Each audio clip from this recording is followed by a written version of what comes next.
Oh, sorry, I was talking to myself. So someone reached out to me to say that we got some issues with power. So in 3 minutes we'll start, and others can watch the video on YouTube later on. But let me say here that today will be our last class, so to speak. The next two sessions will be for project discussions, questions and answers, presentation, and after today's session, I'll be sharing some assignments in the group. I want each of us to work on those assignments individually. We're required to present our work in the coming weeks, most likely in 2 weeks' time. So you have 2 weeks to work on the assignments. You can reach out to me at any point in time via WhatsApp. You can even call me. I've been getting calls from some people. So that's the focus now. Today marks the end officially for the classes. Then in the coming weeks, we'll begin to work on our assignments, more like mini projects. So the reason we're not breaking the class into groups is because we are not so many. So there's no point forming groups out of 10 people, out of 15 active students. So I'll just let everyone work on the assignments individually. And you do your research, you go back to the videos. You can ask questions all the time, drop questions in the group, come to me, come to my DM, and provide a clarification where necessary. Then I hope that will help.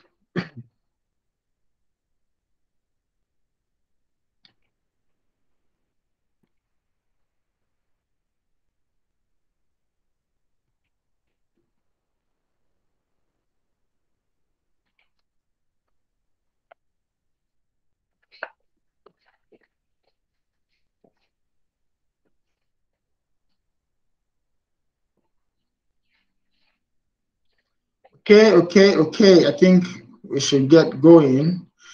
Good afternoon, everyone. Good morning, good evening. It's a business analysis class. It's our practical session. And welcome you to the class once again. So last week, the week before last, we started working on our case study, which is supposed to be about an FMCG who have engaged business analysts to optimize their operations. And I believe we've all gone through that case study because we spent 2 weeks already looking at it. So today we want to be taking a deep dive into techniques. Now, techniques are very critical to business analysis.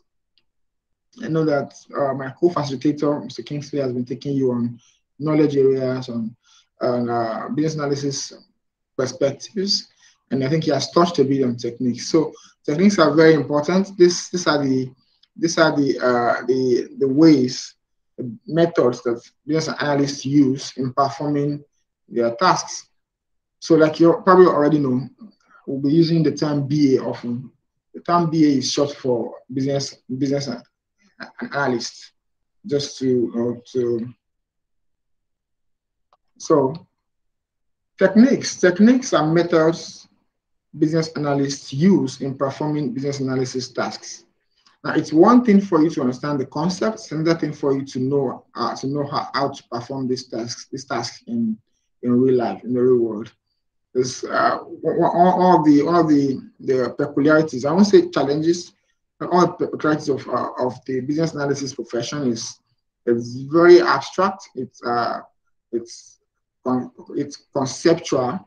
So it requires that you first take time to understand the concepts, and secondly, get hands-on. That's why if you watched our live session on Wednesday, one of the things that I touched on extensively is the need for internship and mentoring.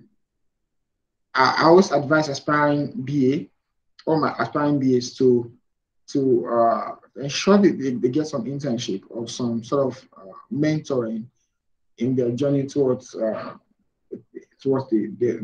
BA profession. It's important so that beyond the theory, beyond the volumes you're reading, it's important for you to also get close to the system. So we're talking about techniques today, and I say here that techniques are methods business analysts use in performing business analysis tasks. Business analysts are expected to deploy business acumen and good judgment in the selection of techniques suitable for any tasks. Now, you see here that it's something for you to understand techniques. It's something else for you to understand what techniques to deploy per time. So, for instance, if you're asked to say, you're asked to draw to explain a process, for instance. So you're working on a team of business analysts on a project. And you're asked to explain a process. What technique makes sense to use? So the onus is on you as a BA to determine what the technique. So you need to exercise good judgment in the selection of techniques suitable for any task. So for instance, if you're asked to explain a process, what should come to mind as a business analyst is process modeling. And you know that to explain the process properly, you probably have to employ flow charts. So that's just an example. So in some cases, a single technique may be a combination of more than one approach. In these circumstances, one or more of the constituent approaches may be deployed as the situation demands. So it means in cases where you're supposed to employ a technique to carry out a task, a BA task. In some cases, the technique might be a combination of many approaches, like many little techniques. Now, it's important for you to know that these constituent approaches can be used individually. It's not compulsory that you deploy them all at once. So techniques, and let me give you some background into this. So we're going this route because this session is focused on practical application. My other facilitator has been taking you through the concept, the foundations, defining terms to you, the perspectives, and taking you through all the things that you should know. But this session is focused more on moving from problems to products, on practical application. How would you apply these things you learn in the real world? So we're coming into techniques today so that whatever techniques we're going into here will be used in our case study. If you've noticed that we pick the techniques, we pick the concepts that are most critical to our case study, and we'll dive deep into them. So techniques now. We'll be touching on a number of techniques today that are critical to solving the tasks on our case study. So the first technique we'll be talking about is process modeling. Process modeling, and this is just one of the very important techniques in business analysis. Now, a process model is a sequential flow of work or arrangement of activities constituting an initiative. A process model is a sequential flow of work or arrangement of activities constituting an initiative. I'd like somebody in this class to give me an example of a process model. Can you just, in your own terms, can anyone in the class just talk to us for 10 seconds, 15 seconds, 1 minute example of a process model?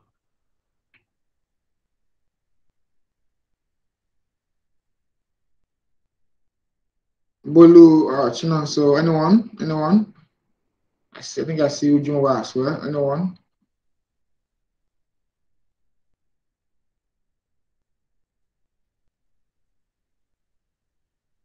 Anyone? Want to give us an example of a process model in your own terms?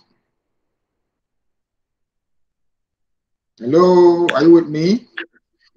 Yeah, I'm with you, but I don't have any idea. Okay, that's fine. It's fine. Okay, so we'll say a process model is a sequential flow of work or arrangement of activities constituting an initiative. So let me break this down and try to explain to you in layman terms. So if you ask you to describe the process of making a goosey soup, for instance, for those of us in the class that that are very good at cooking, and fortunately we are mostly, of course, we are all Africans, and cooking is a very essential part of our lives. If you ask you to describe how you cook a goosey soup, for instance, there's a process. There's something that comes first, something comes next, another thing comes third. So you can actually draw a process model, the sequential flow of work, the model required to make a delicious egusi soup. So maybe you start from, I don't know, I'm not very good at cooking.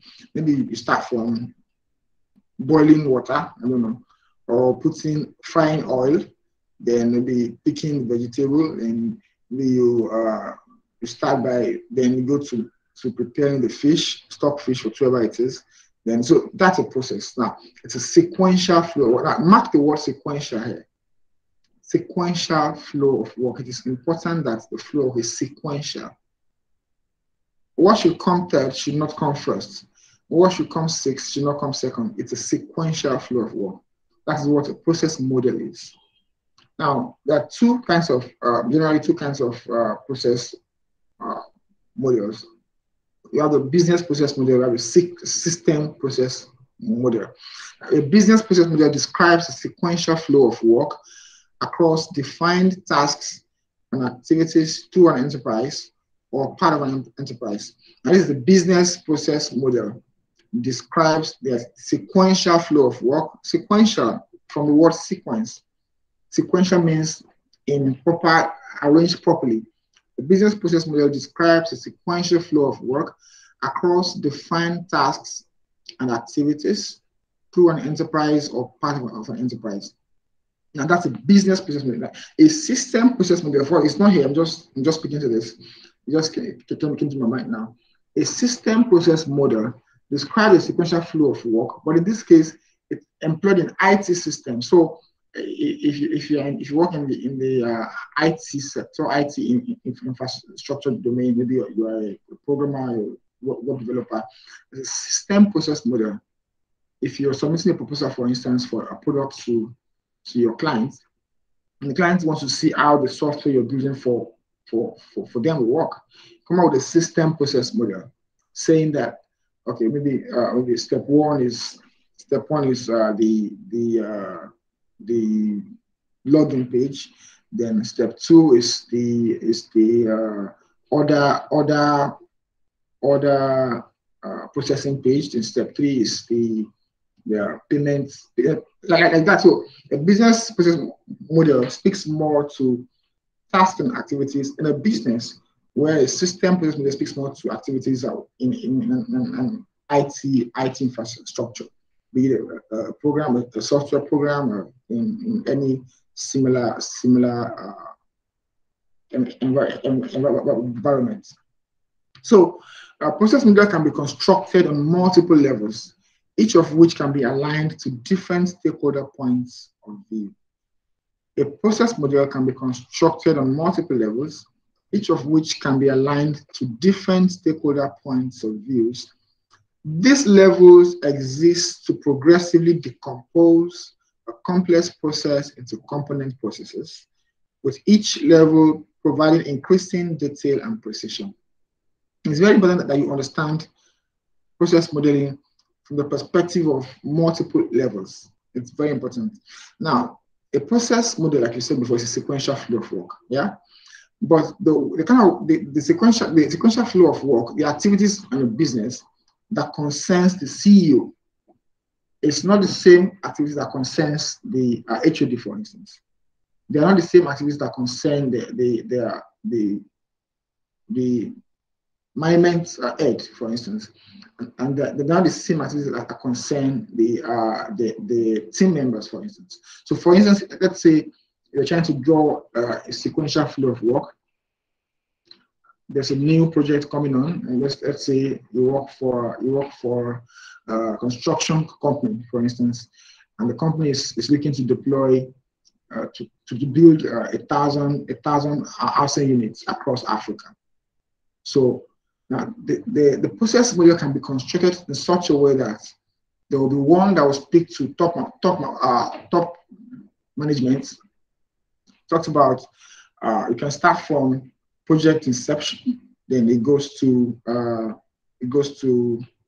sponsorship, it goes to budgeting, then it goes to budget approval, then it goes to resources. How many managers you need on a project? How many engineers in the project?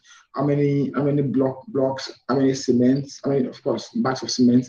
Now, this is a process model at a particular level.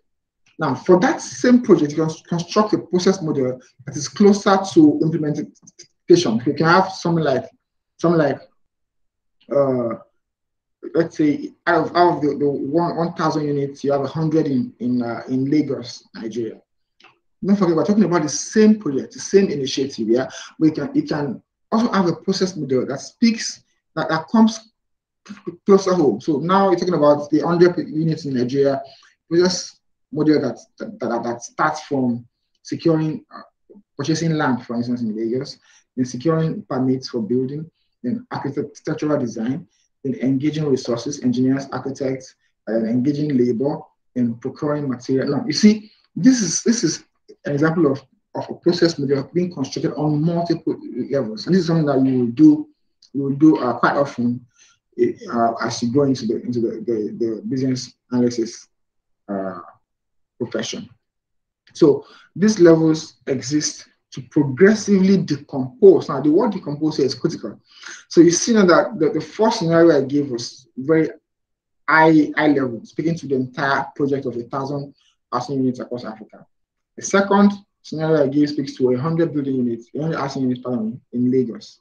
So it says progressively decompose a complex process. So you see that it has decomposed the process from 1,000 units to 100 units. The same way it can further decompose to 1 unit. So what are the processes involved in building a single unit? So you see now, for the third scenario, now we're talking about a single unit, a process model for building a single unit. Now, a single unit in Lagos, maybe in Agege, for instance, you have 100 units in Lagos, 1,000 in Africa. So you see how it is possible for us to progressively decompose a complex process into complex processes, with each level providing increasing detail and precision. If you're with me, say hi. I feel I'm speaking to myself. Hi. Hi. Hi. Thank you. Okay, so now let's continue on process modeling. So process models can be used to, I listed things that we can use them for. Describe the context of the solution or part of the solution. It can be used to describe the context of the solution or part of the solution. Secondly, describe what actually happens or is desired to happen during the process. Provide an understandable description of a sequence of activities to an external observer. And 4, provide a visual to accompany the text description and provides a basis for process analysis.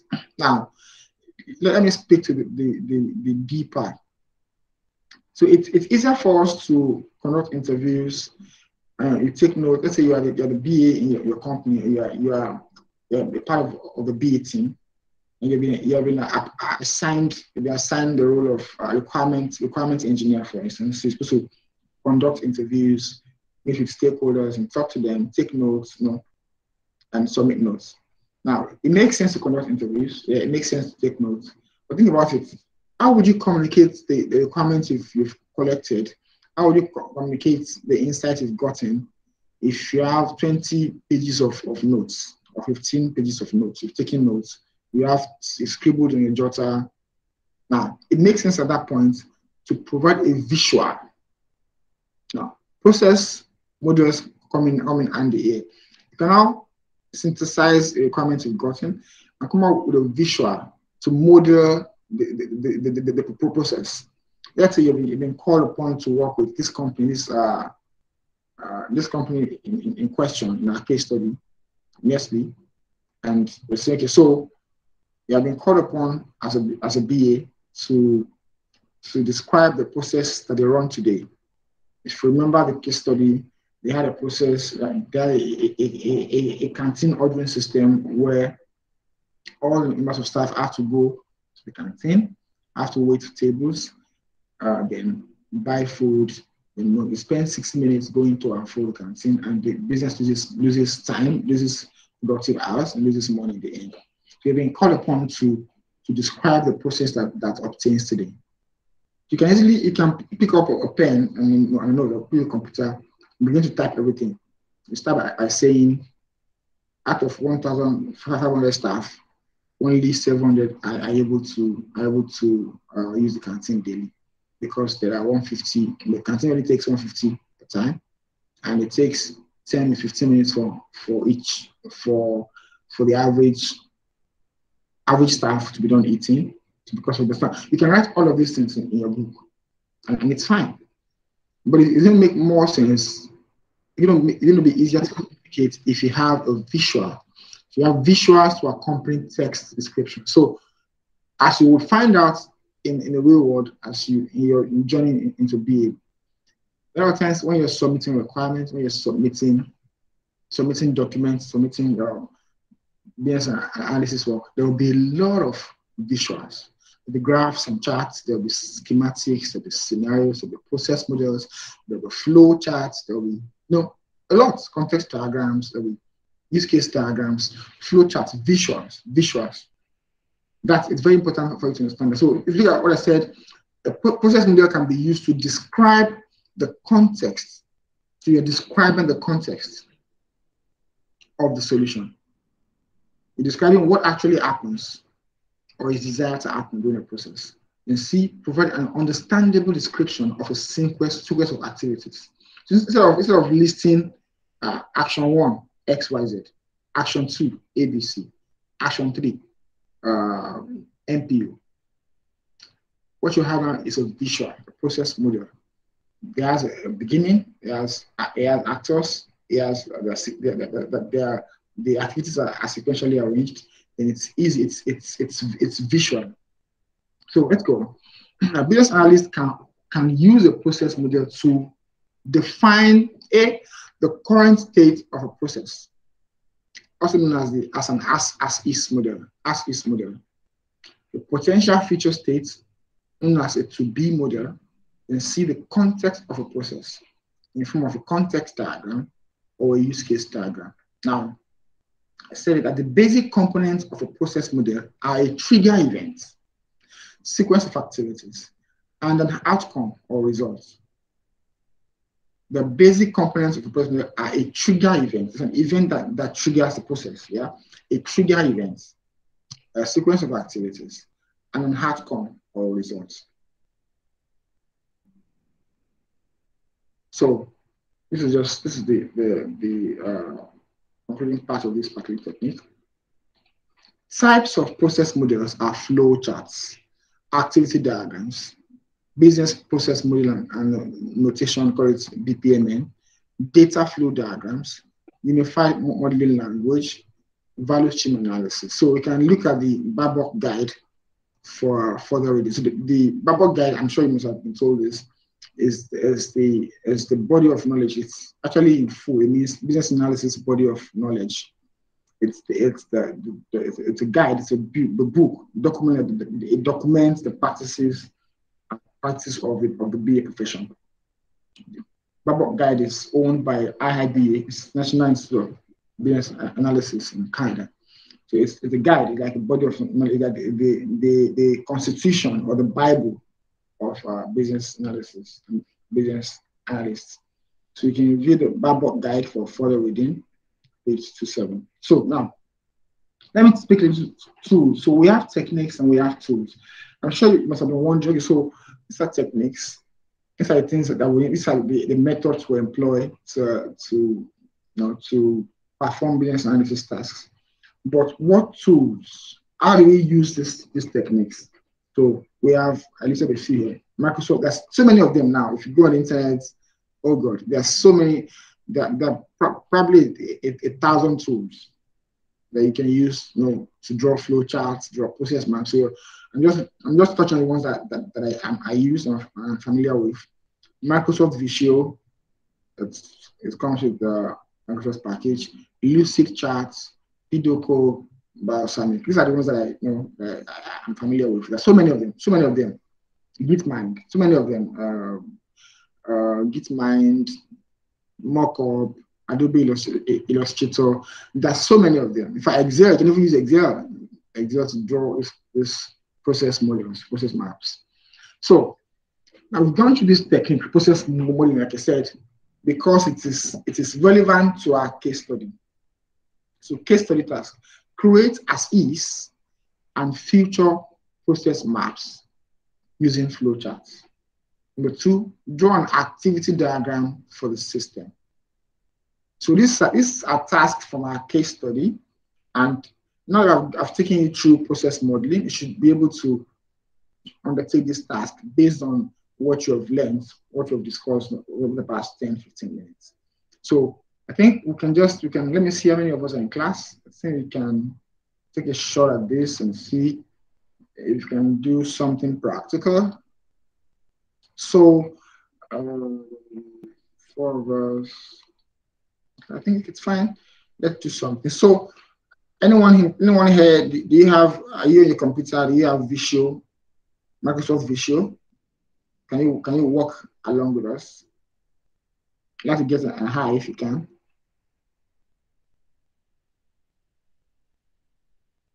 Hello? Anyone here that has a tool they can work with? Microsoft Visio, Excel? No, I don't have.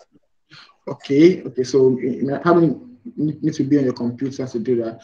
But I'll quickly show you something, and let me see. So my tool of choice today is the Lucid Chart. It's very popular, and I'm just going to show you. I'm going to show you my screen in a minute. Lucid Charts.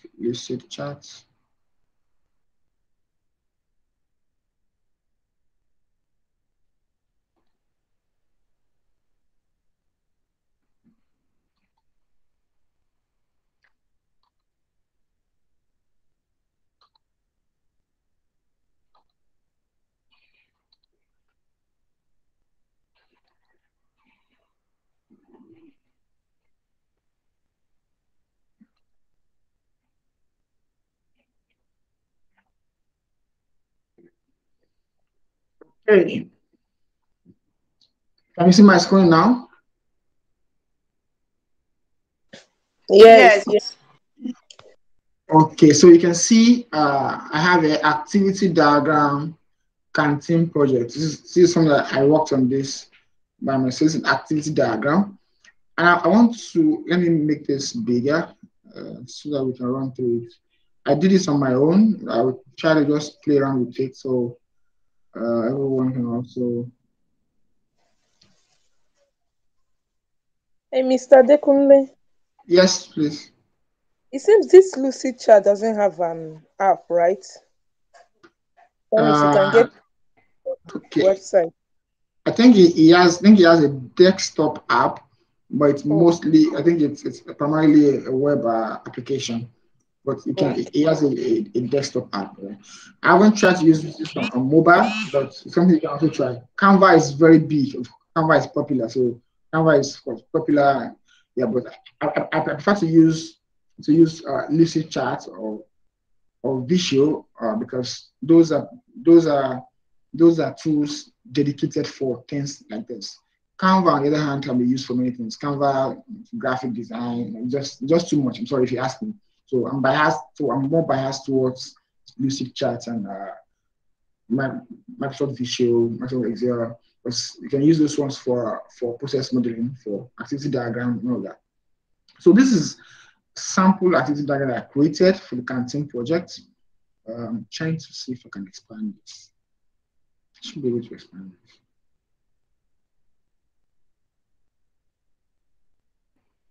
Okay. Can we all see this? Yes.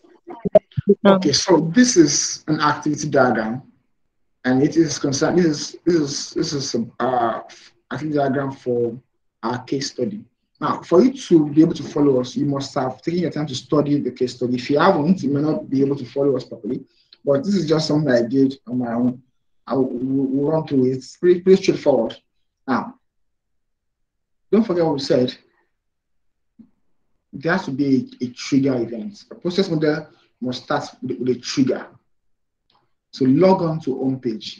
So if you're going to do something on your mobile app, so maybe you want to send money from your bank app, the first thing you do is to open the application, yeah, or open the web page. So the trigger is log on to home page. You see the arrow, then the arrow. Now, so you see from this log on to home page, there are many things that can happen. For an employee or a customer, you go to make selection from menu. Don't forget, this application is for ordering, food ordering. So as an employee or customer, you go to make selection from menu. If you're a canteen manager, you go to update menu as when required. So a canteen manager, so you know that you no longer have rice, or you have just one cup of rice. You can no longer accept orders for rice. So you go to update the menu. As the delivery boy, you go to check order status. Delivery boy, so you've got to check order status to see, okay, so how many orders do we have ready? So delivery boy is one who, the job is to pick up the pick up lunch and go deliver. So you log on to the platform, check order status, say, okay, so we have 10 orders ready for pickup, 2 going to first floor, 3 going to second floor, and we have 4 going to the 10th floor, and 1 going to basement. That's delivery. Then management staff want to view, want to download, and want to share reports and so excuse my typo. And view, download, and share reports, and view data. So the management staff is saying, so let's see, it's 4 p.m. today. Let's check if the CEO or the HOD or the manager, whoever it is. Let's say it's 4 p.m. today, and today is the 24th of, because it's 24th of the month. Let's see how many people have used the canteen so far. Let's see how much has been made, how much revenue has been generated. Let's see how much waste, how much waste have been incurred. Let's see what dishes have been the favorite for this month. So now you see that this is an activity diagram, and this clearly shows, it provides context. It clearly shows what each stakeholder will be doing. So now if you have this, if you give this to a deployment team, to to the engineering team, the software developers that build this application, now they understand the many pathways that this should go. Now see, the employee or the customer makes selection from the menu and submit order. When he submits the order goes, and the canteen manager reviews the order and sends to the chef of the kitchen. Now when it's in the chef of the kitchen, now from the chef it goes to where to check order status. So the chef of the kitchen will prepare the food, and they will update the application. If it's ready, they will say ready. Now, all of this happens on that software. The delivery boy checks order status. Let's go further down. Now, if order is ready, it ships to the employee or to the customer. Then the customer receives the mail. Now, this goes back to the customer. He receives the mail, then submits a review. Then what does the delivery boy do? Update order status. Maybe order received, order rejected, customer not on seats, for whatever reason. So this is a basic. This thing is much more complicated, yeah. But this is a basic activity diagram that shows you the activities that are involved on this canteen management system. So these are the activities. Now, I want us to walk through the as-is model. So like I was saying in the slides that you can use a process model to describe the current state and the future state. So as is, what are we doing today? What are we doing today? So how is the canteen working today? So we want to use a process model, like a flow chart, to describe what obtains today. So let's try to do that. So I'm using the free version, the unsubscribed version of Lucid Chat, and that only allows me to make three process models. I think I've used all my models, but you can open an account, and you have three. Let me see if I can. Let me see if I can open another account quickly. And so there's a share button here. You see, you can actually share. Once you're done with this, you can share. So let me see if I can open an account. Okay, so I have this saved somewhere already. Let me open a fresh account.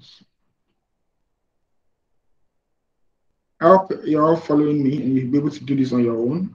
I want to open a fresh account and see if I can actually create a model. We can do it together while we're in class as is model.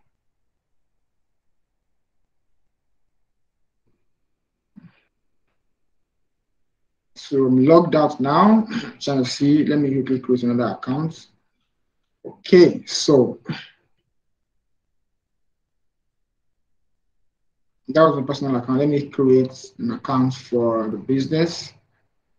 Sourcing business account.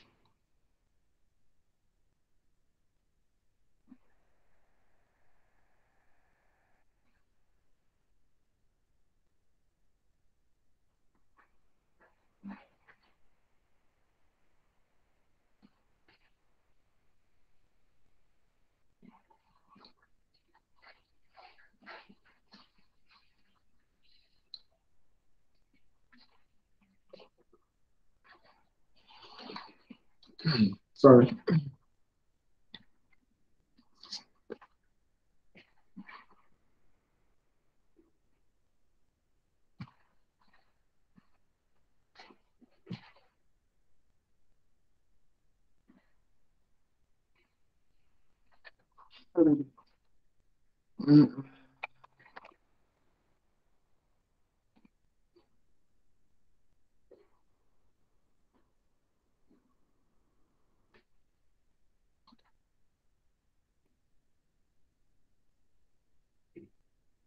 So you can feel free to subscribe to this Lucid Chat. Maybe once you're done, of course, if you use it, trial version, and you think you like it, it's a very good tool. So I think it will come in handy.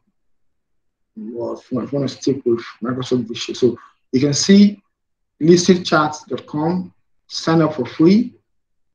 This is where you get started. Sign up for free. I think you have to use an enterprise account. I'm not sure you can use a personal account like Yahoo or Gmail or Hotmail. I think it has to be an enterprise account. So let's see. I think it has to be Lucid Chats enterprise account. Okay, so you see we have a free plan, individual plan. So continue the free plan.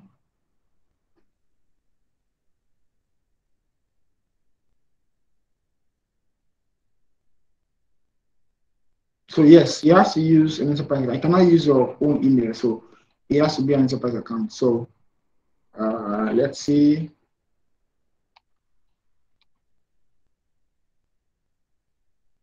Adekunle at sourcing business. At sourcing the business. Adekunle at sourcing the business.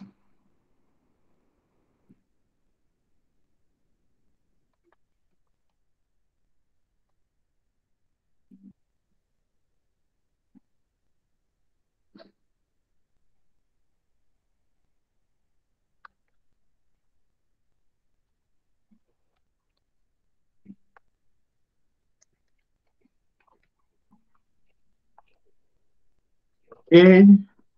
create accounts. So if it's a new account I just created now, I definitely outsourcing the business. So it has to be a work email. From what I've seen here, you cannot use this. I doubt you can use this to personal, but it's fine. I think you can explore. It might be possible to have an account with a personal email address.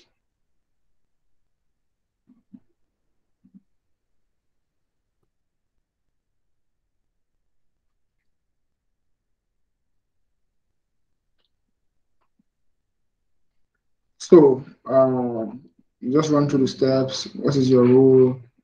Use admin management. Describes executive director.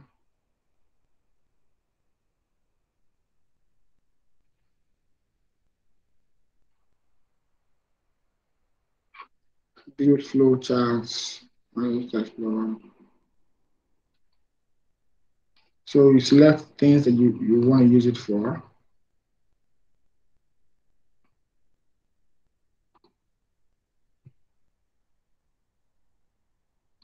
Start diagramming.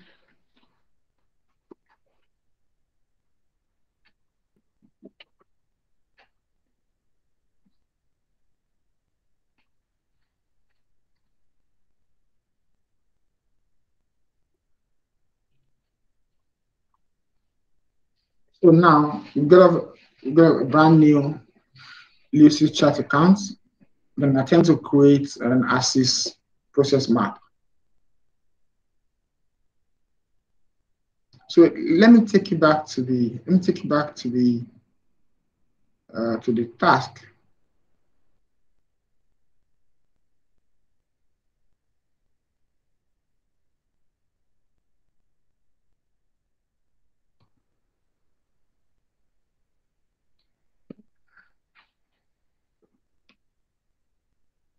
I'll take you back to the task now.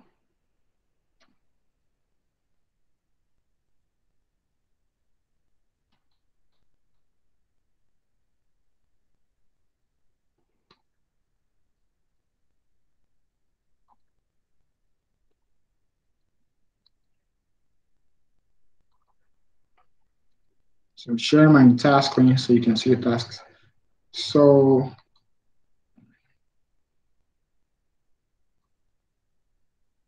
now case study task.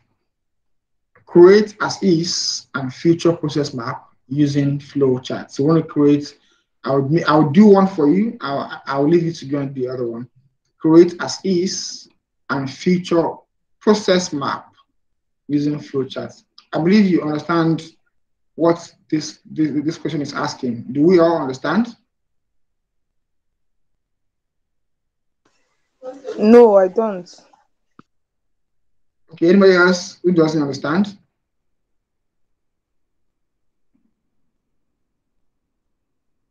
Okay, fine. I too. You don't understand? Okay. So we talked about process maps. What this question means is, let us create, we should create a process map that shows the system we have currently. So this assist means current states and future states process map. So we need to create a process map showing the state we currently are in now. Follow me closely. I will just create a small map for you. By the time we're done with that, you should understand what this is asking. Create as is current map, current state, and a future state process map. So let's really do this.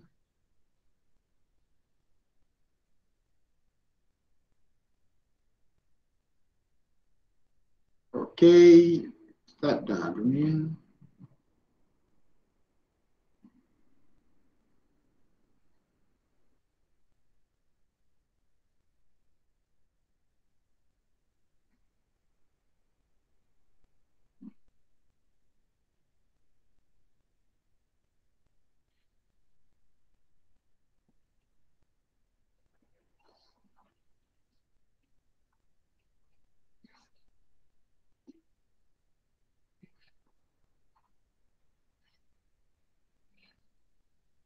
My internet is very slow today, but it still works.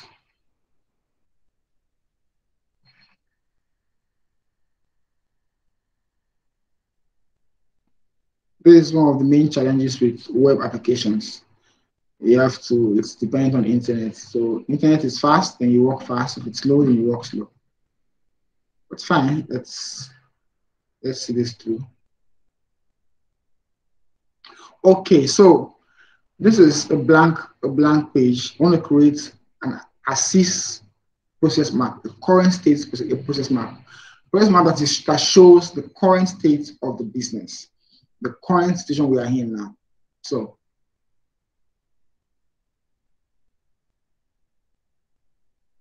let me call this.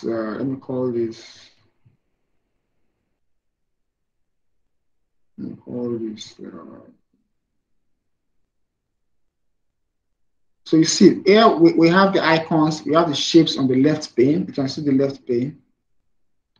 We have the icons, we have the shapes on the left pane. This is the field, this is the blank field. So all you need to do is you drag the shape, you click the shape, you drag it all the way here, and you have it there. So you see, I just dragged this, I dragged it here. So I want to create a current state model. So what will be the trigger, the starting point? Let's say starting point is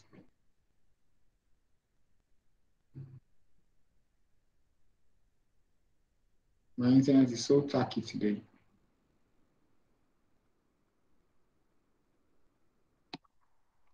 Go to canteen. I'm just doing something very, very high level. Go to canteen.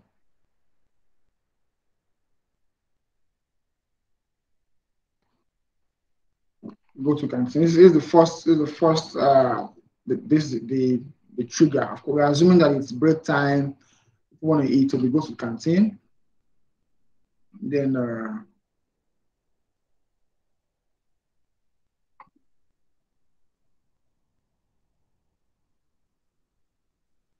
so I'm picking an arrow, down arrow. So down arrow, I'm picking a down arrow. So I always adjust the down arrow.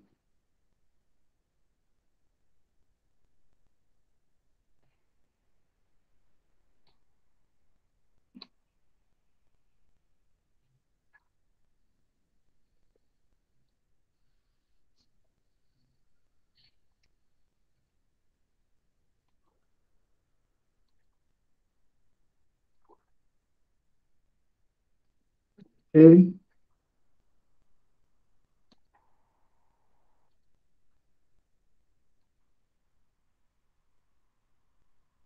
Go to canteen. The next will be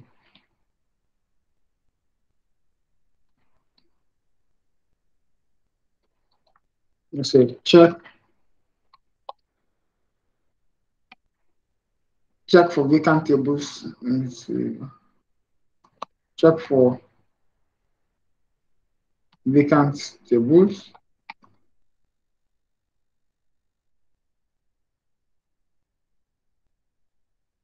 Check for vacant tables.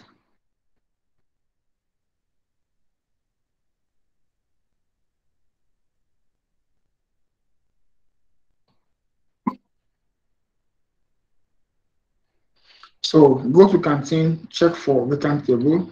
Let me make this smaller so that we can maximize space.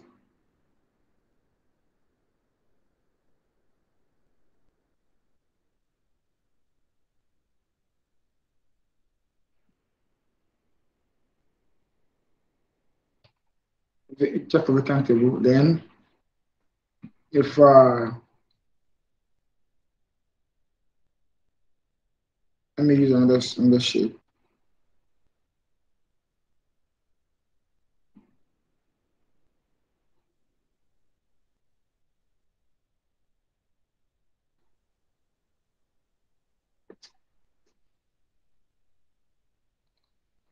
So on one angle, on one side, pardon me, if there's a vacant table, the employee, the customer proceeds to sit down and make an order, place an order.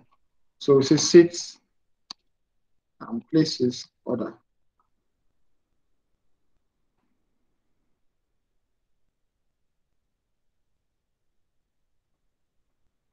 seats and places order.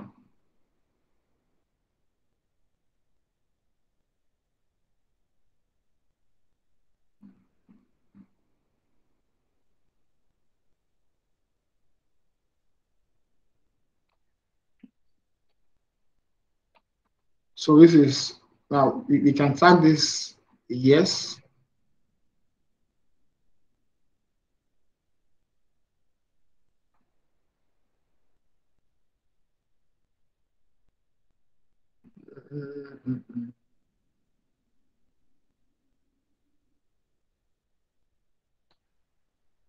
So we need to have another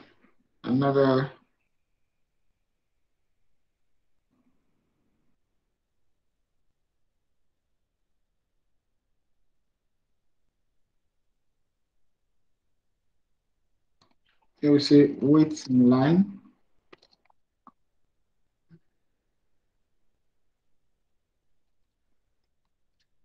We can table.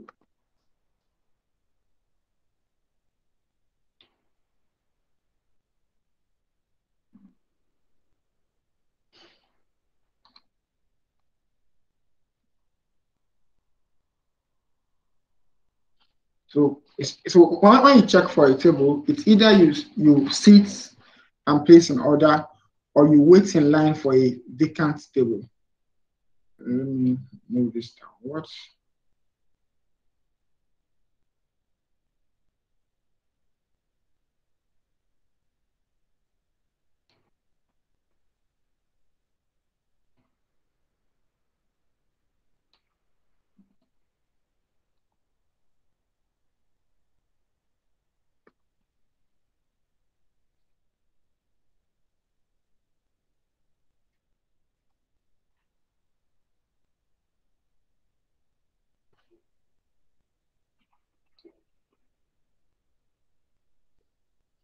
Internet is very slow today. You have to just pardon me.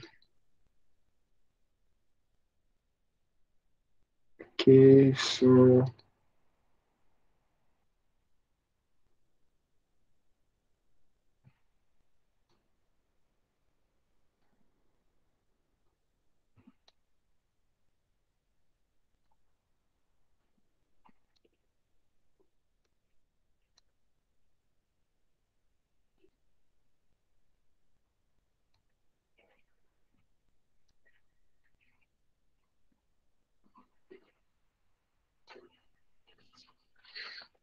okay.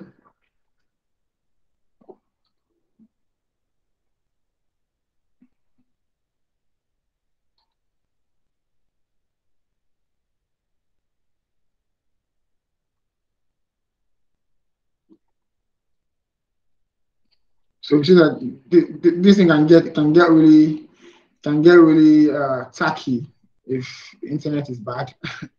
So this might be a reason you want to consider a desktop application like a Microsoft Visio or something. So go to the canteen, check for vacant table, seats and places order, then wait in line for a vacant table.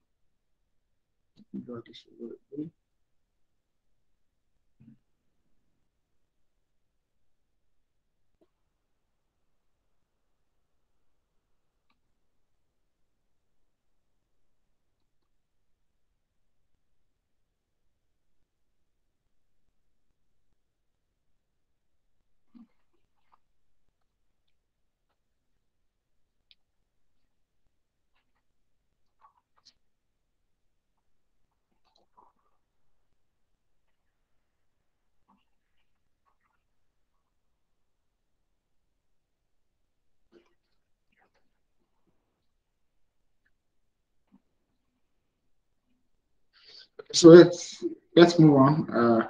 Then wait in line for a vacant table. Then from here, when let's say of course, when you find a vacant table, you place order.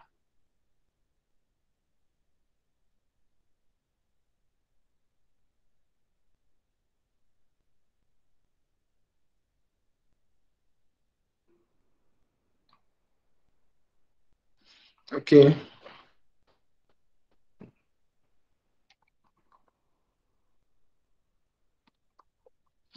place order.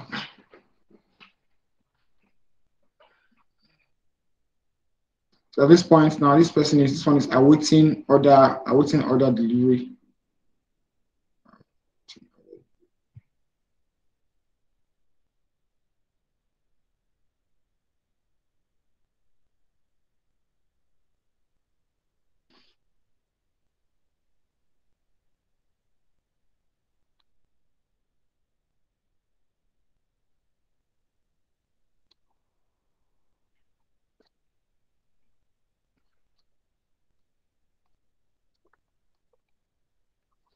Await order delivery.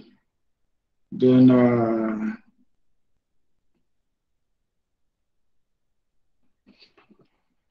so this is a very basic flow chart describing what happens today. So one thing that will help you. So what I mean is I'm just going through this off the top of my head, but if you want to do this faster, you might have to make a list first. Make a list of the processes first, maybe on a rough sheet, on a notepad. You just copy and paste them inside here. You don't have to think of the words to use while you're doing this. So await order delivery, then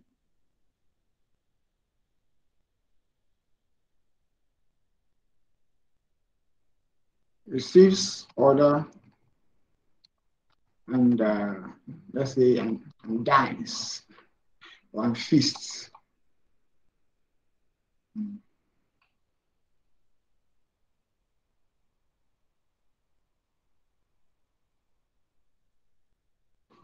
So once that is done, what else do they do?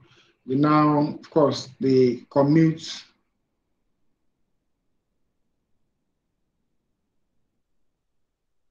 to workspace. Commute to workspace. That's something that I should have added here. So this is the commute to workspace.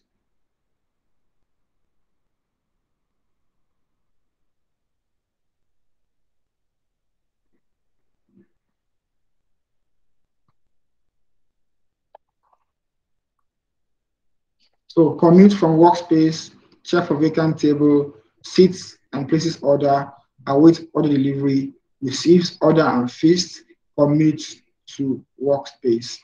So let me drag this downwards because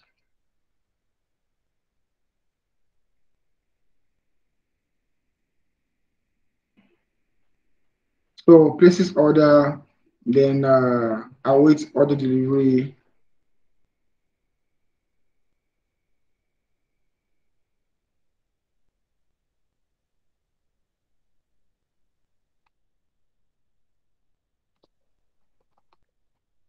Await order delivery, just the same procedure now, then receives order and feast.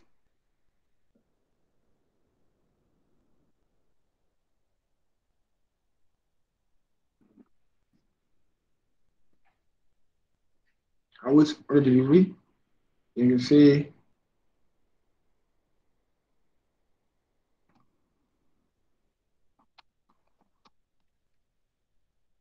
receives order and feast, then terminates here. So this is where it all ends.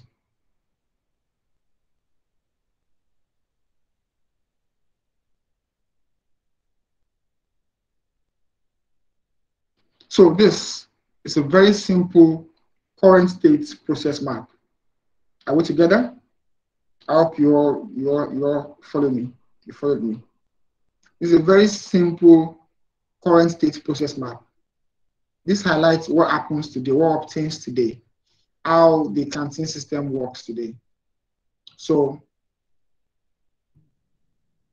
start from commute from workspace, then check for vacant table, then sits and places order, which is vacant table, await order delivery, receives order and feasts, then commute back to workspace. On the other hand, if you have to wait in line for vacant table, place order, await order delivery, receives order and feast, and commute back to workspace. Now, it's matter for us to not lose sight of the constraint that we have in this system. Don't forget that there's a commute time. Commuting from the workspace to canteen takes some time. There's a commute time. That time will be saved if the employee sits at their desk and somebody brings the food to them. So the commute time from workspace will be shortened by the new system. Now, check for vacant table. It means that they cannot sit down. They have to wait in line. See, this waiting time is also very important. So they spend some time waiting for tables to get vacant. Then when they sit down, they place an order. Now, all of this will be taken care of by the new system because you don't have to commute from your workspace to the canteen. You don't have to check for vacant table. You don't have to wait in line for vacant table. You don't have to place order while you are sitting down. You can place order the previous morning, the previous evening, whatever, while you're in transit in the morning, while you're working. Then sit and place order. You don't have to sit and place order. So this is the current state. So I hope you understand this now. You understand what we mean by the current state process map now. Please confirm that you understand. If not, you can go on. I can explain further. Yes, I do now. Okay, thank you. So sits and places order.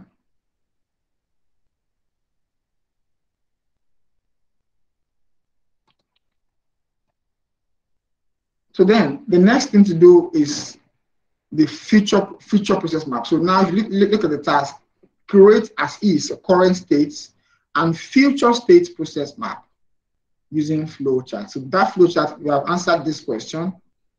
You now have to answer the question, the other one, future states. So let's approach this one differently. Let me see. I'll just save the screenshot, and I'll reuse this page for the new one.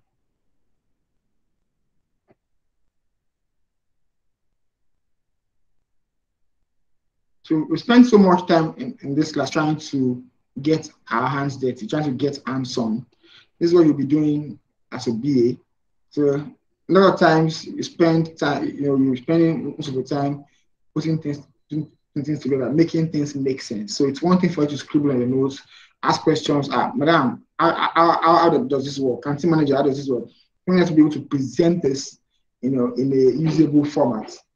So you spend so much time doing all this, and in some places, in some businesses, in some organizations, the BA as assistants, people that specializes in doing all of this. So the business analyst, you're gathering requirements, you're looking at requirements, you're holding interviews, you're doing a lot of you're creating questionnaires, you are doing all of that work.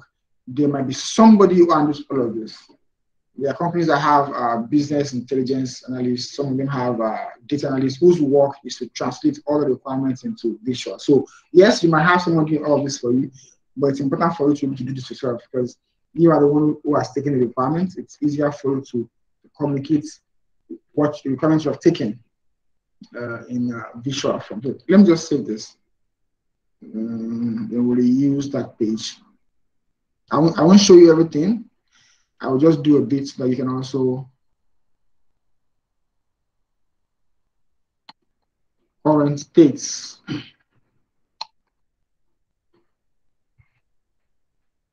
Yeah. So we'll clear this now and we start over again.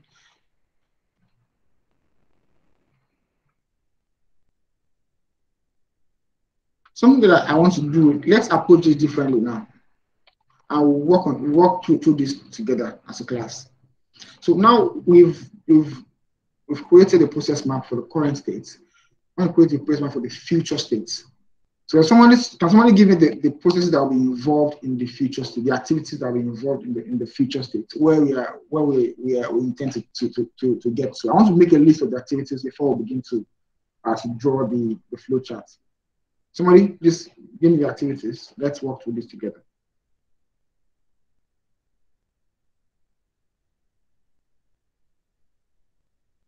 Anybody talk to me? the activities that will be involved in the future states. Let's list all the activities before going to the flow chart.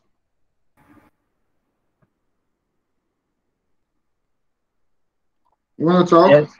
Yes. Okay. I think place order. Okay, that yes. Okay, place order, yes. Okay, anybody else? And you view the orders, View the order, okay. Yes. Anybody else? You can go on. Just I think delivery is there. Should be there. Okay. I don't know. Delivery. Home delivery. Okay. Workspace delivery. They are taking the food to their offices. Okay, yeah. Delivery to workspace. Okay, so anybody else? There's so many things, so many of them. Okay. Yeah, clearing the work table. Clearing the workspace. No, that is not. So the workspace, they are bringing the food from the canteen to the offices of the employees. So the clearing is not an active. Okay, I think preparing the meal ordered. Okay, the preparing the meal. Okay.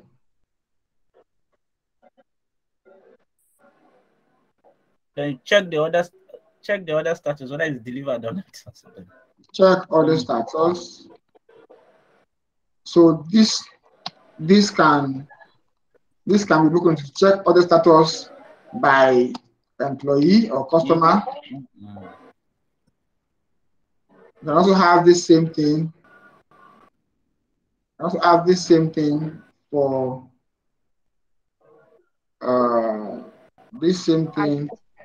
admin. For the canteen manager, yes, admin, yes. Canteen manager who wants to check if the chefs are working fast or are working slow. You also have this same thing for the delivery boy.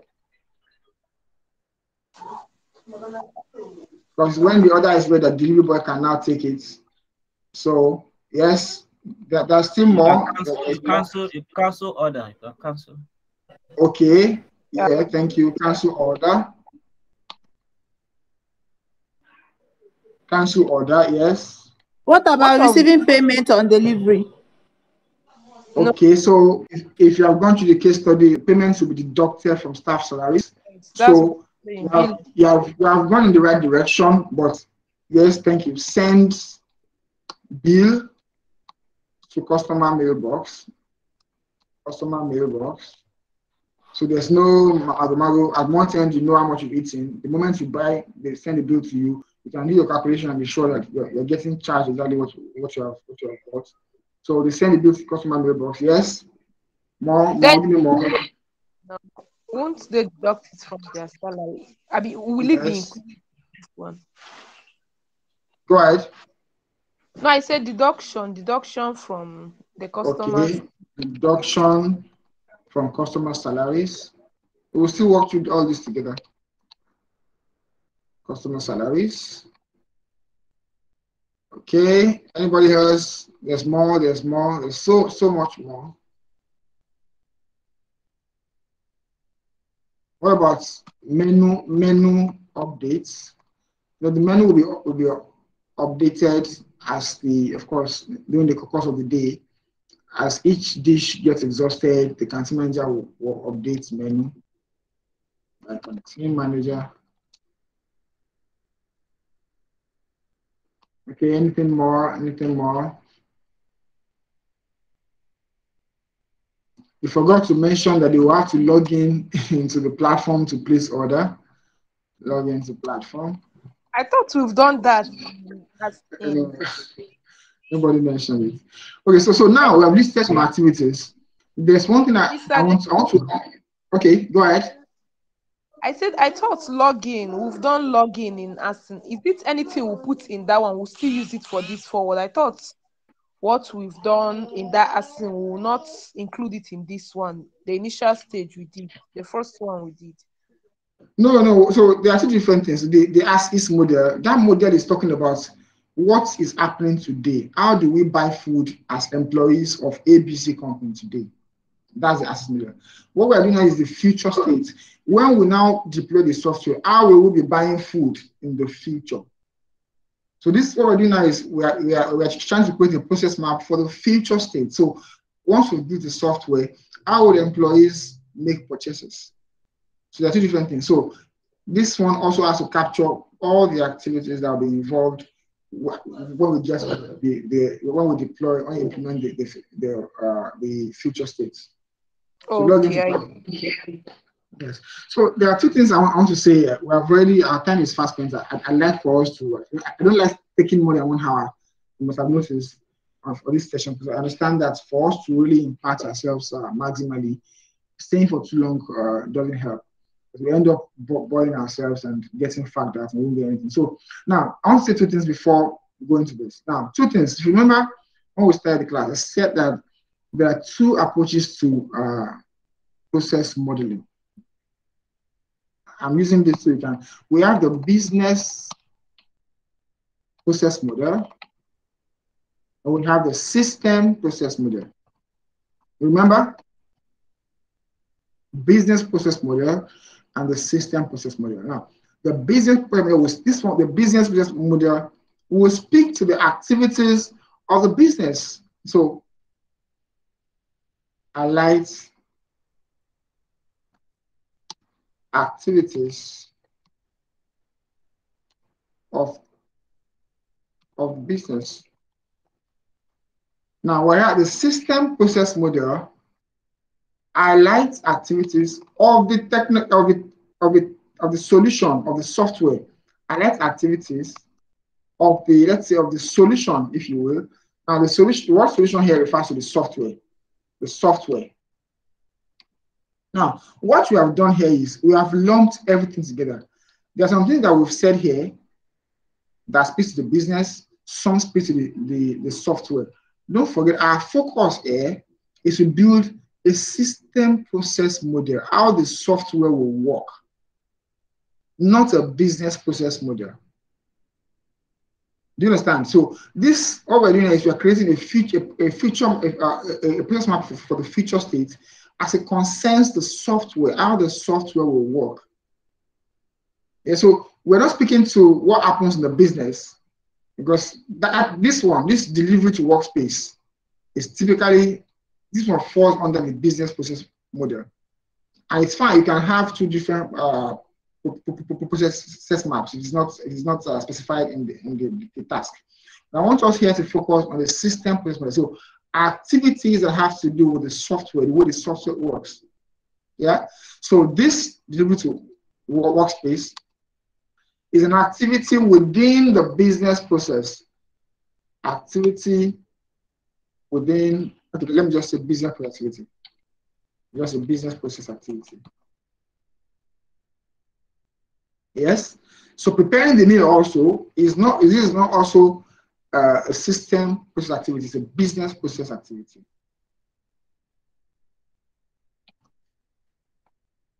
So to not confuse ourselves, but in order for us to, we cannot have these two kinds of these activities on the same module. You can have two different modules, one that speaks to the business as a whole, the enterprise, and one that speaks to the software, the workings of the software. What we're doing here is we are gathering requirements.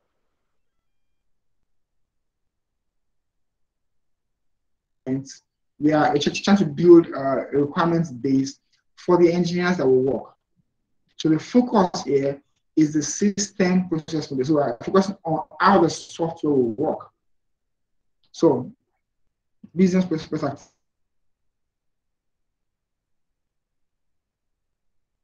And this deduction also is not necessarily fall under the system process model. There are many of these also. Now you see now some of the activities we listed here are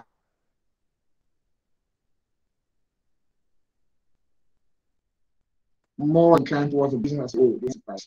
The first should be system, which is software, the way the software will work. That is one thing. Second, I want to say is we need to now, don't forget, okay, let me take you out to our slide. Please don't forget the first thing we said. a process window is a sequential flow of work. The word sequential, the word sequence. Sequential. Sequential. I think I enjoy working with Notepad while I'm talking, and also type so you can follow me. Sequential speaks to step by step, procedural. Now, these are other words we can use for sequential. It means that we must take note of activities as they come after each other. So look at what we've done here. The last activity is log on to platform, but the first is place order. You cannot place order before logging on to the platform. Then we'll say view order. You cannot view order before you log on to the platform. Now, deduction from customer salaries is what happens last, and this one is not even a system. It's not a system activity that we should be concerned with, because it doesn't happen regularly. It only happens once at the end of the month, and it's been handled by a separate system, like the payroll system. So now it has to be sequential. So we need to rearrange all of these tasks sequentially. So let's try to do that now. Rearrangement. So I want us to work on this together. What activity comes first? From these 12, what will come first? You log in to platform. Log into platform. Then you place. What comes next? You place your order. You view the menu. Yes. Thank you. View menu. View menu, yes. Place order. And you place order. Yes. What comes next? Ujunwa, Chinonso, Bolu.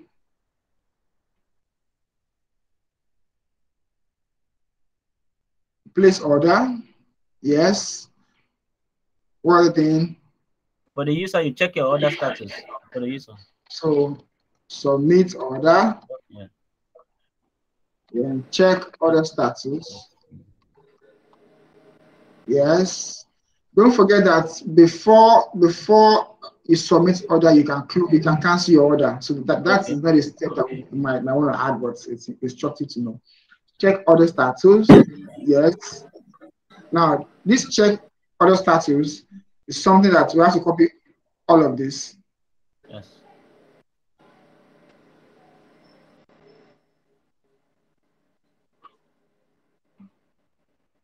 Check order status. Yes.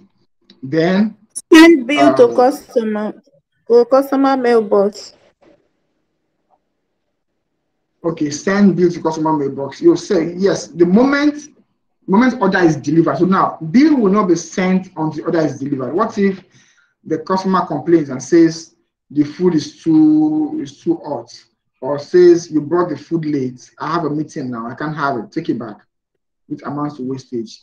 Or what if I get there? What if the food gets there and the customer is not available? So some services can say pay before your order is delivered. Okay, so yes, that's something that the business will consider. They might choose to demand to send invoice the moment you submit your order. It means you are ready to collect the food. Send invoice. However, that may also not be customer friendly. It means you are forcing me to pay. What if I have issues or I have concerns with the food? Now that also, it doesn't give the canteen people incentive to do a good job. You know that money will be paid whether or not they like the food. So from the customer experience point of view, you might want to say, let them get the food before we send the invoice. So once the order is confirmed delivered, the invoice can be sent. So let's say next we have order delivery confirmation. So of course, at this point you can have different options: order delivery confirmation, order rejection.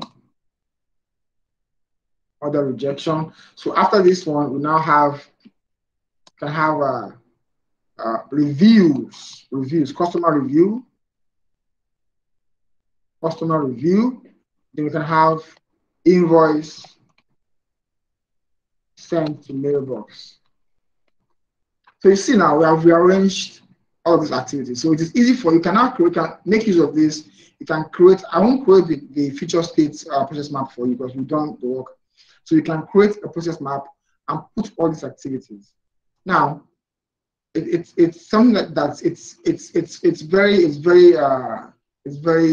something that you have to be flexible in your thinking while doing this, because some other things might come on board, something that we haven't talked about here might come on board, and that is the real world also. You might want to go back to your managers to see, like what Ujunwa just raised now. You want to go back to your managers to say, okay, so what if the customer rejects the food, not because we didn't do our job, but because maybe he or she gets busy, or she left work, or some people can be funny.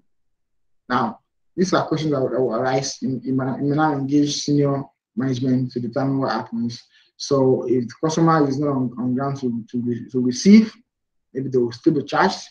But if they're on ground to receive and they have a legitimate complaint, they will not be charged. So these are things that these are questions that you ask from the management and get clarification before proceeding to implement. So this is a arrangement of all the activities. So let me save this. I will share this with everyone on the group later on, and I expect you to create a process map for this. Let me see. So create process map for the future states. The future state. Like I said, you can expand upon these activities. It's not much that you stick to what I do. You can expand upon the activities. You can, you can add more. You can think deeper about it. Go back to the case study, please. I can see some of us haven't read the case study properly. Go back to the case study. Take your time to read the case study. You can build on these activities. So I'm saving this and I'm going to share with you later.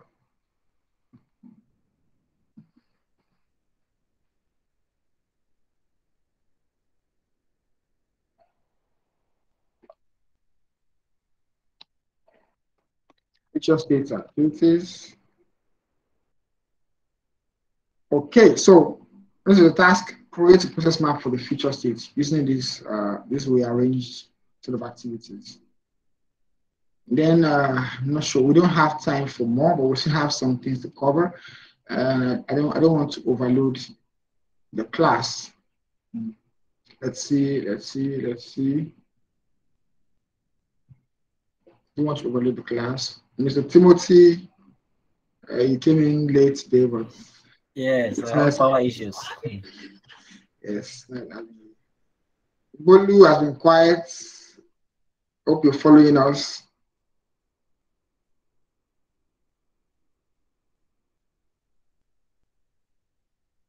Okay, so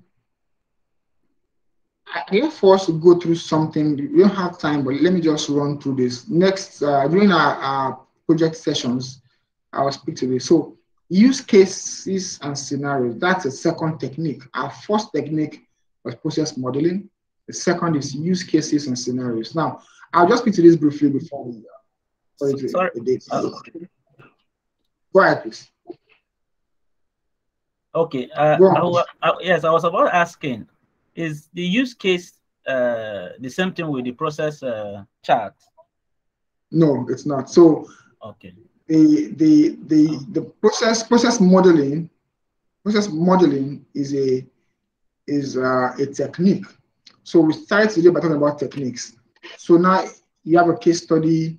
You have been employed as a trainee business analyst in a company, and you're supposed to deliver business analysis tasks. Yeah. Now we're talking about techniques. What are the techniques that you employ to deploy this to fulfill these tasks? Techniques are methods that business analysts use to carry out business analysis tasks. And the first technique we talk about is process modeling, which is what brought us to flowcharts and process maps, activity diagrams. You can review the video later for clarity. Now, the second technique is use cases and scenarios. And this is the part that I really enjoy, and it gets more and more interesting here. Now, what is a use case? A use case is a set of activities geared towards achieving a specific goal that delivers value to an end user within a larger context. I think I should underline this. Let me even make it bold. A use case is a set of activities geared towards achieving a specific goal. I will underline this as well. A specific goal that delivers value to an end user. And this is a use case. And there's, if you go on the internet, there are lots of definitions of use cases. So different people define it differently. Yeah, but I want us to get this. So I'm more inclined towards understanding, towards making myself understand than to just cramming stuff. So if I want you to really understand what it means. So a use case is a set of activities geared towards achieving a specific goal that delivers value to an end user within a larger context. Now, let me give you an example, a very typical example. If you go on a platform, let's say Google Meet, for instance. Go on Google Meet. We are using Google Meet for this class, and Google Meet, you can either share your screen. You can hold a session on Google Meet, sharing your screen. You can also hold a session on Google Meet and create breakout sessions. And if you know that there's a feature called breakout sessions. You can break out. So now we're in this class, can create a breakout session so that I can say, Timothy, so I want to create a breakout session for you. So we break out of this class for 15 minutes to be timed. Then you are supposed to discuss something in that breakout session, maybe like a small tete-a-tete. You come back to the class to tell us what you discussed. So it can be done. But now, a use case in this scenario I just painted to you is a set of activities geared towards achieving a specific goal. Now, let me further concretize this example. So let's say that we call the use case breakout sessions on Google Meet. Now, what are the activities that we will go to get to the point where we have a breakout session on Google Meet? Number one, log on to Google Meet. That's the first activity. Number two, start meeting or create meeting. Yeah. Number three, share meeting invites. So you see 10 people, 20 people. Yeah. Number four, assign tasks. Number five, create breakout session for each task. Okay, before that, we can say divide the class into groups or into subgroups. Then number six, create breakout sessions for each subgroup. Then number seven, invite team lead for each subgroup to speak to the class. Now this is a use case, and this use case subsists within a larger context. Don't forget that people that are in the class that do not wish to join the focus of the breakout session will still be in the class. So people that are in the class, maybe there's somebody who is the admin guy in the class. Is just like Mr. Femi on this class also is the admin person. He's just in the class to record and to monitor proceedings. No. Now that's also a use case. So one use case is setting up a breakout session on Google Meet. That doesn't interfere with the fact that you can also use Google Meet to carry on your lectures. Matter of fact, while the breakout session is going on between Timothy and Chino, so in their own discussion, their own session, I'm still holding the class. I'm talking to Bolu, I'm talking to Ujunwa, I'm talking to guys in the class, Ayola in the class, because it's a different use case. So if you see use case from this angle, it's a set of activities geared towards achieving a specific goal that delivers value to an end user within a larger context. It's a much larger context here, but that is a use case. It's like a thread of activities. It delivers a specific goal. Is that clear? Yes. Okay, so again, let me give you another example scenario. So if you're familiar with Yahoo, we have Yahoo Mail, Yahoo Finance, Yahoo News. So you go into Yahoo, www.yahoo.com. Can you either click on Mail, or click on Finance, or click on Yahoo Music, click on Yahoo Dropbox? No, when it was still, I think it's not owned by Yahoo. Can't remember. Now, these are different use cases. So you go to Yahoo. The fact that you're going to Yahoo Mail doesn't mean somebody else cannot go to Yahoo Music or Yahoo Finance. So these are different use cases. So a use case. Now, so a business use case is one that focuses on business activities and functions, while a system use case typically focuses on technology and client processes, such as with software. Now, if you recall, this is similar to what I said about the process map, the business processes and system processes. So the use case here speaks to a set of activities geared towards achieving a specific goal. Now, let me try to give you a third example. I want to make this very clear. So if you're called upon to explain what a use case is, it's very easy. Let's see. Let me see if I can give you another example from off the top of my head. Yes. So let's get local for a bit. Now, Gary can be used to make eba. Now, Gary can be taken, just can be drunk. I know Gary is also used for different things from other places. Each of those processes to which Gary is taken is a use case. You use plantain you can fry plantains, you can roast plantains, you can cook plantain with beans, you can use plantain you can fry unripe plantain. Now, this can be likened to use cases. So these are activities that get towards achieving a specific goal within a larger context.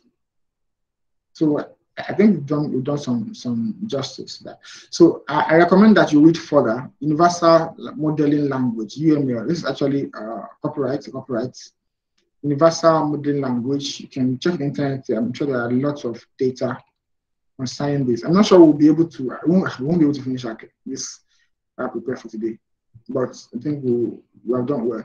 So in the next 2 weeks, for those of us who join later, I'll be dropping assignments on the group, and assignments will have to be undertaken individually.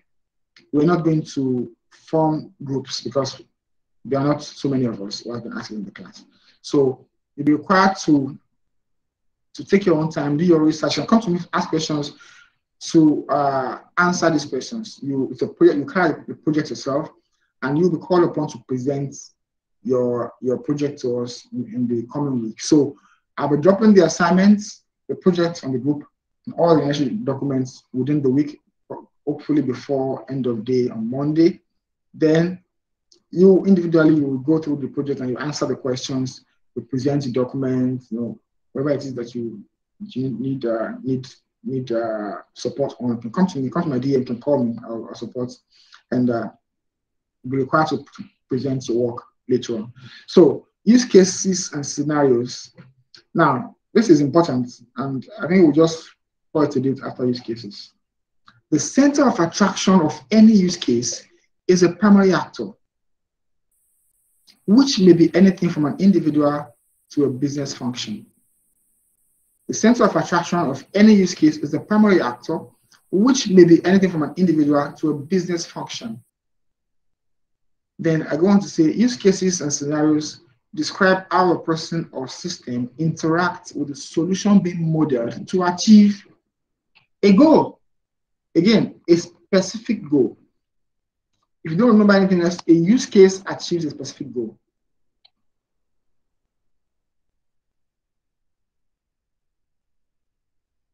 Now, use cases describe the interactions between the primary actor, the solution, and any secondary actors needed to achieve the primary actor's goal.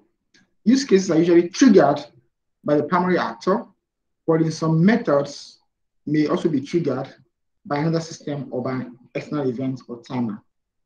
Sorry, not in some methods, in some cases. Okay, so I hope this is clear. The use case has a primary actor, it has a set of activities, and it has secondary actors, all geared towards delivering a specific goal. I'll show you something I did before. I'll just project a use case scenario that I created some time ago, just to give you some more insight into what a use case is. Now, use case and scenario is continued. Now, a typical use case diagram is characterized by, number one, a name. Don't forget, I gave you an example a couple of minutes back, and I said I gave you a name. This is a breakout session that's on Google Meet. That's the name of the use case. An actor, there's an actor or actors.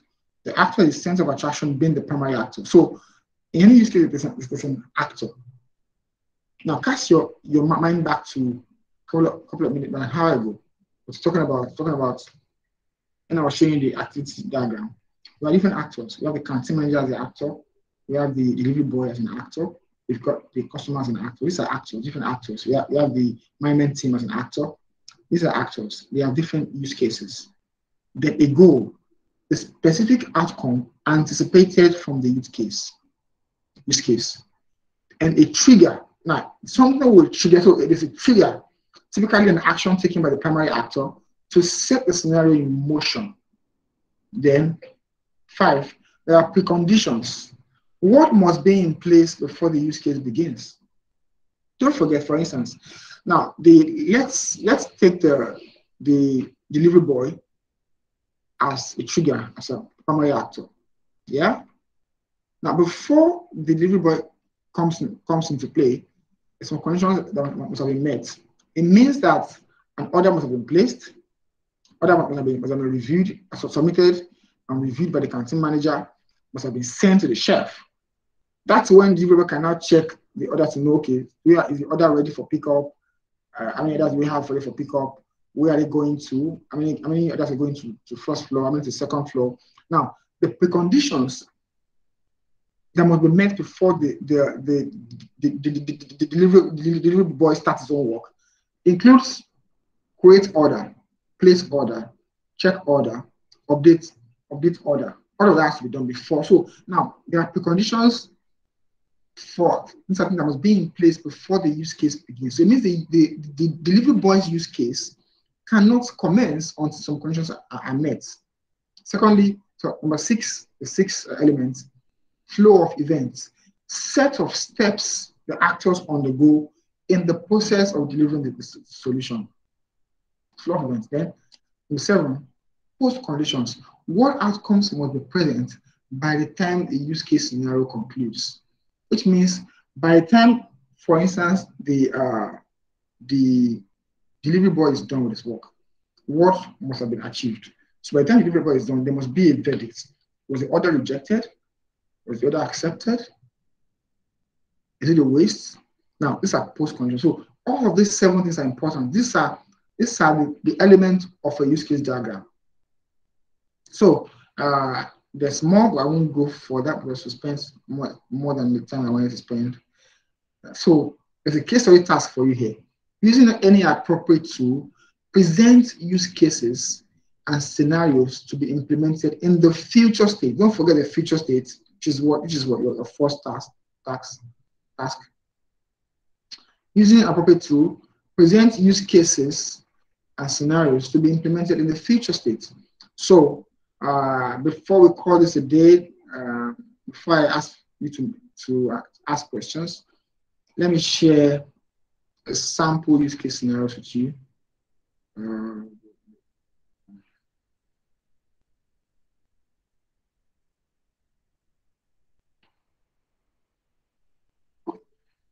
Okay, Ujunwa, talk to me. Hello? Yes. Okay, please, not that I have a question. I don't have any question, but I'm still pleading. I don't know if you guys can be uploading the videos on time. Like last week, I was unable to do the assignment because of the videos. I couldn't get the videos as of when I was ready for it. So I don't know. I'm still pleading on that. I'll make sure that this one comes up as soon as possible, if possible before end of day tomorrow. I will ensure that. Thank you. Okay, but last week one has been updated. Yes. So I'll ensure that all the videos are online because this is the time where you need to go back to the videos. while you're working on your project, you want to check if there's something that's been addressed in class. So it's fine. I would engage the team to do that. Thank you. So let me really project a sample use case diagram. It's not very beautiful, but I think it will give you an idea into what I'm talking about. Yes, I found it.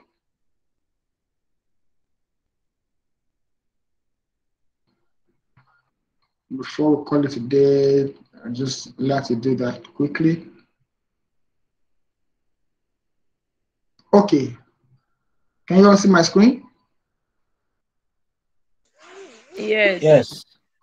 So this is a use case diagram, and this is something that's I think this will help us better understand what we'll be saying. Now you see the actors. These are the actors. I created these use case diagrams just so that you get the whole idea. Now this is the employee, the customer is a actor. It's a trigger event. It logs into the platform, it sees the menu, places and edits orders until 11 a.m., receive order invoice by email, then terminates.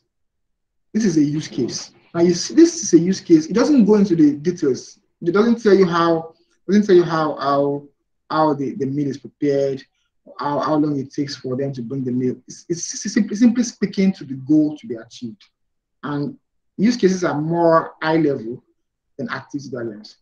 Activity diagrams speak to the activities. Okay, even process might speak to activities, but use cases speaking to the value that you're delivering for each stakeholder, for each primary actor. So you see the canteen manager is also another actor. So I've listed the actors. They have their separate directions. So the actors lead to the endpoints, termination points, following different routes. So the canteen manager reviews orders and updates menu, shares menu with the chef, updates order pickup status, then terminates. So the payroll system is now. What I was talking about is the payroll system handles deductions from salary. So that's why I said it's not actually something I want to add to the future state diagram. You just add a payroll system, sort of breaking down to say send invoice, deduct from salary. So this payroll system is also a primary actor. Sends invoices for confirmed orders to employees. Also deduct cost of meals from monthly salaries. Terminates. Management, see other status, see consolidated user feedback and most popular dishes, see percentage wastage and consequent costs, see revenue generated per time, terminate. Delivery boy. So you see all of these are the primary actors, and they all have their own, they all are part of a particular use case. They have their own use cases. They're delivering a particular goal, like you said, and they have their activities. So this is, I did this like this. It's very simple. It's easy for you to follow. But typically in life, you will typically have the primary actors interact with themselves at some point. So let me give you an example. Now, look at the canteen manager. It shares menu with the chef, updates order pickup status. Now, from this point here, can you see my cursor? Yes. From this point where the canteen manager updates order pickup status, the delivery boy comes in. This is where he views the order. So there might be a line from here to here.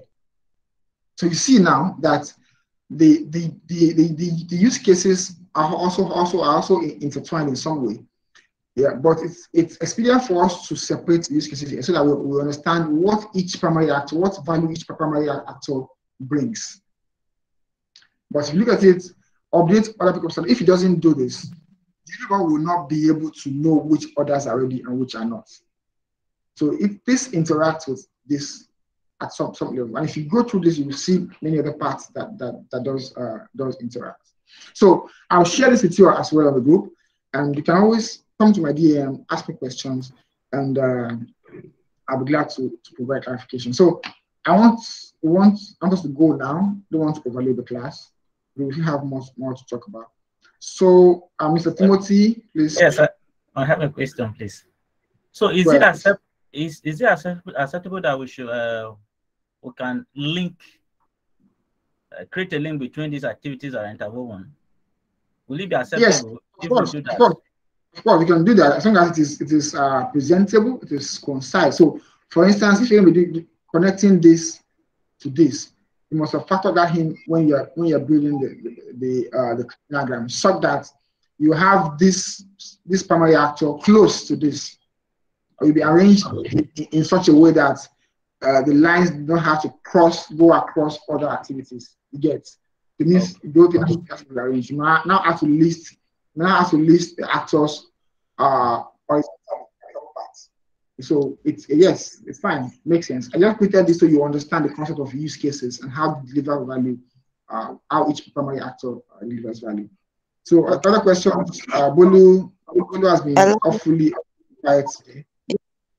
I've been with you, but I find it difficult to connect or to, for you to hear me. Please, I want to ask the actors here. Can we also name them to be stakeholders? Yes, of course, they are stakeholders. Sure, 100%. Okay, other questions? Yeah, I have a question. Okay. This delivery boy, I don't know, the arrow is moving towards him. Okay, hold on. Moving towards him. Yes, I thought it's supposed to go from him to the view order. Okay. Sorry. That's a mistake. It should go from. Yes. Okay, so the mistake. Then, secondly, I want to ask this why if you're using this use story or user story, like use how case. many use case, right? Yes. Like how many this thing are you supposed to have? The limit. Like for example, this employee customer, I can see 1, 2, 3, 4 stories there. I don't know that is story that they call it.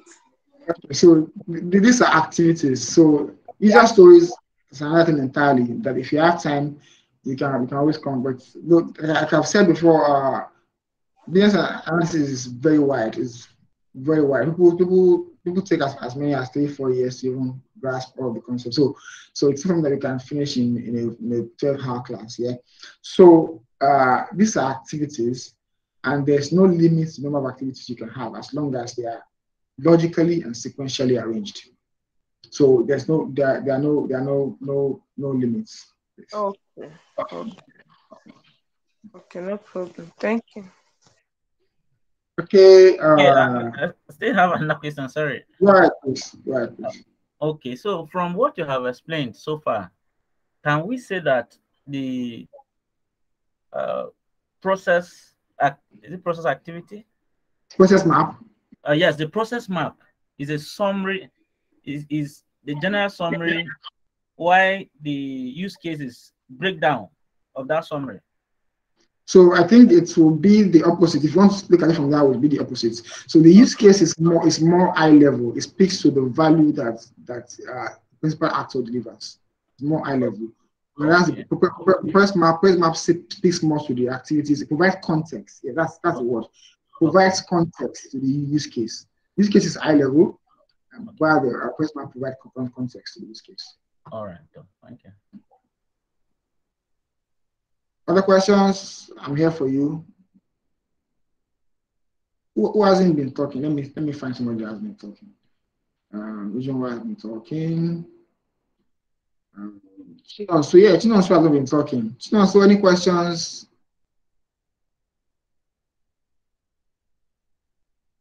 Hello, Chinonso. Before we go, any questions? We'll be leaving in 4 minutes. Okay, so I think we have to leave earlier. There are no questions. So I'm going to share some of this material on the group, and I'll expect that we begin to work on a project as soon as it's shared. I will send the project on before end of day on Monday. And like I said, please feel free to call me or to chat me. If you can't pick up, you can chat me on WhatsApp. clarification. Now also ensure that the video is uploaded as soon as possible. So Mr. Femi, the meeting. Mr. Femi, anything you want to add? We're done with the meeting. I mean, this is a very nice one. I enjoy it myself. So thank you, sir. No problem. No much to add. Okay, so guys, thank you for your time. I will share information on the group, and I hope everybody will take this assignment seriously. Like I said, we're looking to engage some interns from this class. Of course, intern as business analyst. Of course, it's not by default. You will be review your performance on the class. We also ask to see your CV.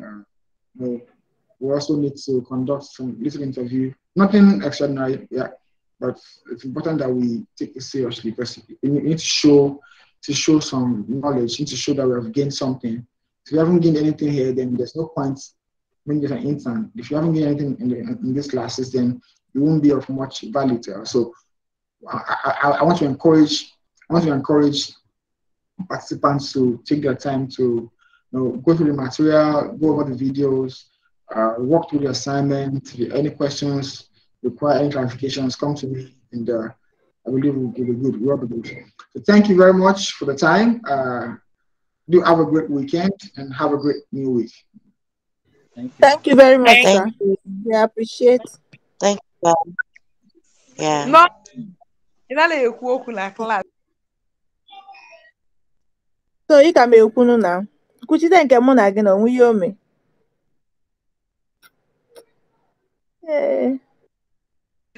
Bye bye. Noni, see you.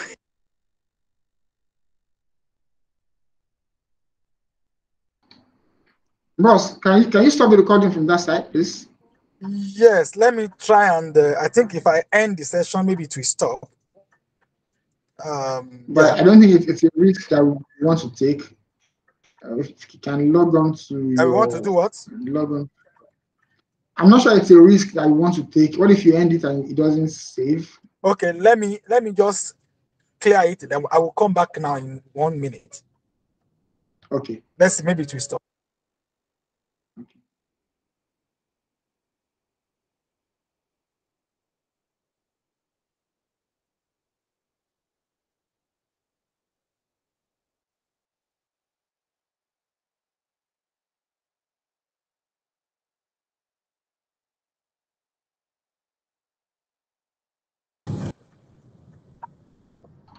Hello? So it's still recording. It's still recording. I can see that.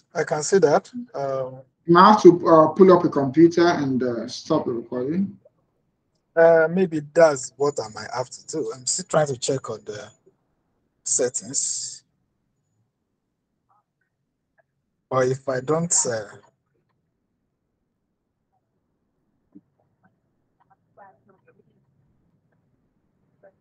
may have to open my system and off it.